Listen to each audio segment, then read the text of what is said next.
Welcome. This is graphing, part one of a two-part series. Here you will see a video on how to graph by hand. First, start by drawing your x-axis, then your y-axis, and create your coordinate grid. Remember, our grid has four sections called quadrants, and today we will be focusing on graphing in the first quadrant. So first you want to start by looking at your variables and labeling your x-axis, then label your y-axis.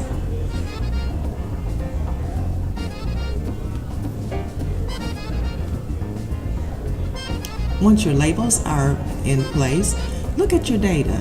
Look at the values from your X column, and you want to go ahead and take your finger and plot out your graph. I like to kind of plan it in advance before I start drawing, so I take my finger and see do I have enough room to skip 2 squares or 3 squares so that I have an equally spaced graph.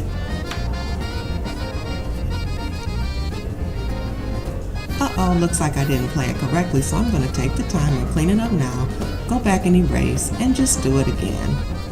So now I'm going to start putting in my scale marks, skipping the same amount of spaces between each scale mark, and go ahead and put the labels down for the scale marks for my x-axis. Make another little adjustment, and then we'll be on our way.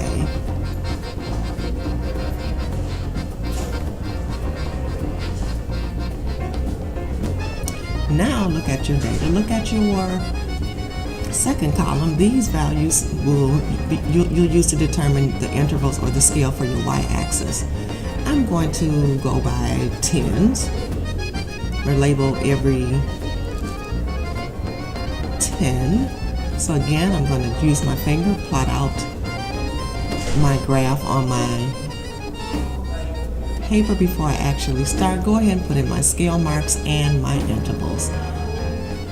Now I'm going to actually start plotting my data, but before I do that, let's give the graph a title.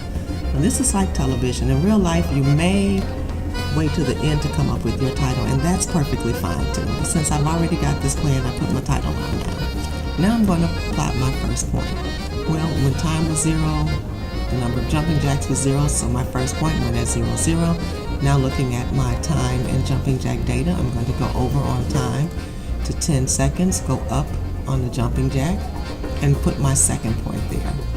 And I'll do that for the next values in my table until I'm totally done.